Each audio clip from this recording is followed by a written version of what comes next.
हमारे इस वीडियो में अपन थ्रोम्बोसिस के बारे में जानेंगे। उससे पहले अपने थ्रोम्बोसिस के बारे में जानने के लिए अपने पहले को हेमोस्टेसिस जानना पड़ेगा। तो हेमोस्टेसिस मतलब क्या? Stasis of blood, that is the stopping of bleeding. तो इसका मैकेनिज्म क्या बनता है? पहले एंडोथेलियल इंजरी होती है, उसके बाद प्राइमरी प्लेटलेट प्लग फॉर्मेशन होता है, उसके बाद सेकेंडरी प्लग फॉर्मेशन होता है, उसके बाद क्लॉट का रिजॉर्प्शन होता है।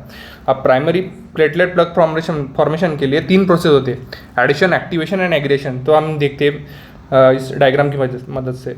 देखिए ये जो एंडोथेलियल मैंने निकाला है, ये एंडोथेलियल है। देखो ये एंडोथेलियल है, एंडोथेलियल को अभी इंजरी हो गई इधर, तो ये एंडोथेलियल फट गया। तो उसके बाद में देखो प्राइमरी प्लग फॉर्मेशन होगा। प्राइमरी प्लग फॉर्मेशन में मतलब प्लेटलेट एग्रीगेट होती है। उसमें 3 प्रोसेस अपने को पता है। पहले एग्रीगेशन, पहले एडिशन। एडिशन के लिए क्या होता है? जो एंडोथेलियल वहाँ से फटे उसके सब एंडोथेलियल टिश्यू से 1 मिलीब्रांड फैक्टर एक्टिवेट होता है। 1 मिलीब्रांड फैक्टर एक्टिव हो गया तो उसके बाद उसके ऊपर एडिशन के लिए प्लेटलेट फॉर्म होगी। प्लेटलेट फॉर्म होने के मतलब प्लेटलेट उसके ऊपर चिपक जाएंगी। उसको चिपकने के लिए प्लेटलेट के ऊपर एक रिसेप्टर होता है, उस रिसेप्टर का नाम होता है ग्लाइकोप्रोटीन 1A एंड 2A।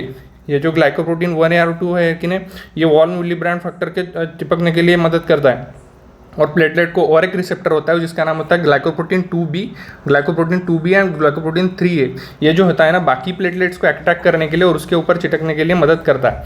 जब उसकी पहली प्रोसेस अपन देख लेंगे प्राइमरी प्लेटलेट फॉर्मेशन की, कि 1 मिलीब्रांड फैक्टर से ये एडिशन होगा, प्लेटलेट का एडिशन होगा, जिसके लिए GP1A और 2A मदद करेगा। तो पहली स्टेप है एडिशन। दूसरी स्टेप है एक्टिवेशन। एक्टिवेशन में क्या होता है? जब ये एडिशन हो जाता है 1 मिलीब्रांड फैक्टर को, तो वहाँ से वो ग्रैन्यूल सिक्रेट करता है, अल्फा ग्रैन्यूल सिक्रेट करता है, डेंस ग्रैन्यूल सिक्रेट करता है। उसमें से इंपॉर्टेंट ग्रैन्यूल्स है सेरोटोनिन, ATP एंड कैल्शियम। ठीक है, सेरोटोनिन, ATP एंड कैल्शियम। तो ये क्या करते हैं? बाकी के जो प्लेटलेट्स है उसको अट्रैक्ट करने के लिए, उसके ऊपर एडिशन करने के लिए मदद करते हैं।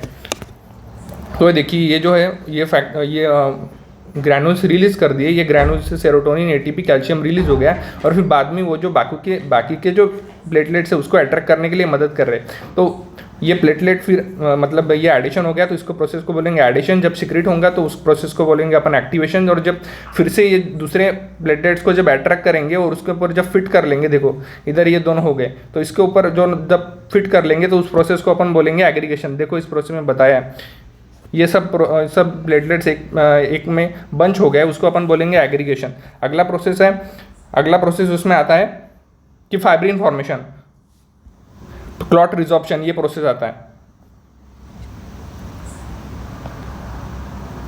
क्लॉट रिजॉर्प्शन देखो इसमें मतलब नहीं, इसमें पहले सेकेंडरी फॉर्मेशन होता है, सेकेंडरी प्लग फॉर्मेशन में जो प्लेटलेट्स अपने बने होते हैं, वो प्लेटलेट्स अपने पहले तो अपने प्लेटलेट्स एक लूज कांटेक्ट में रहेंगे, उसको अपन प्राइमरी प्लग फॉर्मेशन बोलेंगे। बाद में जब जिस प्लेटलेट में अगर फाइब्रिन डिपॉजिट हो गया तो उसको अपन फिर सेकेंडरी प्लग फॉर्मेशन बोलेंगे। और फिर बाद में जब सेकेंडरी क्लॉट हो जाता है और जब अपनी एंडोथेलियल इंटैक्ट हो जाती है, मतलब ये एंडोथेलियल अभी पूरी हो गई, ब्लड उसमें से जाना थम गया, तो बाकी की जब बाद में प्रोसेस होंगी, तब उस प्रोसेस में ये एंडोथेलियल जब पूरी कंप्लीट हो जाएगी, तब ये क्लॉट को रिजॉल्व करने के लिए अपनी बॉडी मैकेनिज्म करेगी।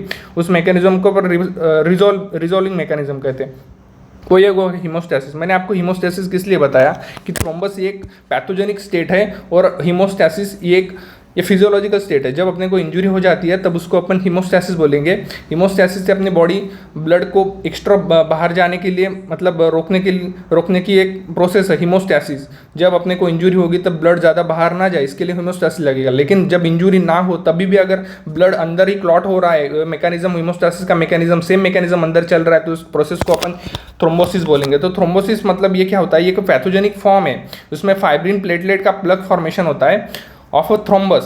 तो ये थ्रोम्बोसिस एक सिंड्रोम है, उसमें थ्रोम्बस फॉर्म हो जाता है अंदर, तो इसलिए अपन ये थ्रोम्बोसिस बोलेंगे। इसको पैथोजेनेसिस क्या है? इसका पैथोजेनेसिस विर्चो ट्रायड, मतलब इसका रीजन है विर्चो ट्रायड, ये इसके रीजन है। विर्चो ट्रायड में क्या 3 रीजन आते हैं? पहले एंडोथेलियल इंजरी, दूसरा अल्टर्ड ऑफ ब्लड फ्लो और तीसरा हाइपर कोएगुलिटी। देखो एंडोथेलियल इंजरी में 2 प्रोसेस आते हैं, activation of platelet and second activation of clotting system. तो एक्टिवेशन ऑफ क्लॉटिंग सिस्टम, तो पहला जो है एक्टिवेशन ऑफ प्लेटलेट्स, इसमें दो आते हैं। पहले तो मैंने बताया था कि वो उसमें पहले एडिशन होता है, फिर एक्टिवेशन होता है, फिर थर्ड में एग्रीगेशन होता है।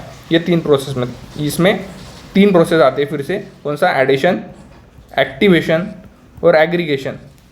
और दूसरी जो प्रोसेस होता है आती है उसमें activation of a clotting system. Clotting system मतलब अपने को पता है एंटी थ्रोम्बिन और प्रोथ्रोम्बिन। प्रोथ्रोम्बिन में टिश्यू फैक्टर्स आते हैं, प्लाज्मिनोजोन इनिबिटर्स ऑफ प्लाज्मिनोजोन एक्टिवेटर्स आते हैं जिससे कि ब्लड क्लॉट ना हो, क्लॉट मतलब ब्लड चालू रहे। तीसरा आता है कि थ्रोम्बोप्लास्टिन। तो ये है ये एक्टिवेशन ऑफ क्लॉटिंग सिस्टम का।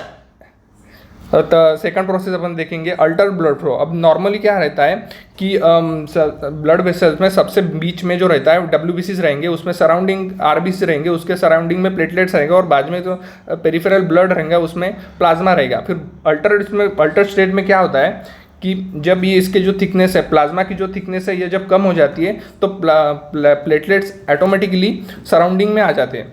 सराउंडिंग में आने की वजह से प्लेटलेट्स चिटक जाते हैं, यहाँ पे चिपक जाते हैं और ये जो सिस्टम है चालू हो जाता है। और थर्ड स्टेप है हाइपर कोएगुलिटी। हाइपर कोएगुलिटी इंसान में कब आती है? एक तो एक्वायर्ड स्टेज के साथ आती है, एक तो इनहेरिटेड स्टेट के साथ आती है। इनहेरिटेड स्टेट, एक्वायर्ड स्टेट में जैसे कि हो गया कि अपना एज अगर बढ़ गया या और कोई फैक्टर्स। इनहेरिटेड में आता है कि deficiency of protein S, protein C। Types में आते हैं, अब देखो टाइप्स अपन देखेंगे थ्रोम्बस के टाइप्स है आर्टेरियल और वेनस। अब देखेंगे अपन आर्टेरियल में क्या होता है, लाइन ऑफ ज़ैन प्रेजेंट होती है और ये जो रहते हैं ना ये म्यूरल रहते हैं। म्यूरल मतलब क्या, ये पूरा ऑक्लूजन नहीं होगा। आर्टरी के अंदर जब होगा तो ये पूरा ऑक्लूजन नहीं होगा, ये बस आधा ही होगा। और जब वेनस के अंदर जब होता है, वेनस के अंदर पूरा ऑक्लूजन होता है, मतलब ये पूरी वेन जो है ना ये ब्लॉक हो जाती है। तो इसकी बोलेंगे अपन ये आर्टरी में म्यूरल होता है, इसमें पूरा ऑक्लूजन होता है, इसमें वाइट रहता है। ये जो है ना ये थ्रोम्बस जो है वो वाइट रहता है और वेनस में जो रहता है रेड रहता है। वाइट यानी क्यों रहता है? क्योंकि उसमें ज़्यादा से ज़्यादा प्लेटलेट्स इन्वॉल्व रहते हैं। और वेनस में रेड क्यों रहता है? क्योंकि इसमें ज़्यादा से ज़्यादा रेड ब्लड सेल इन्वॉल्व होते हैं। इसमें क्या होता है, जब आर्टेरियल थ्रोम्बस फॉर्म हो जाता है तब क्या होता है, इस्चेमिया होता है। मतलब ये अगर टिश्यू है, हम समझ लो ये टिश्यू है, ये आर्टरी है, उसमें जाने से वाला है, ये ब्लड है, मैं बता देता हूँ। ये आर्टरी है और ये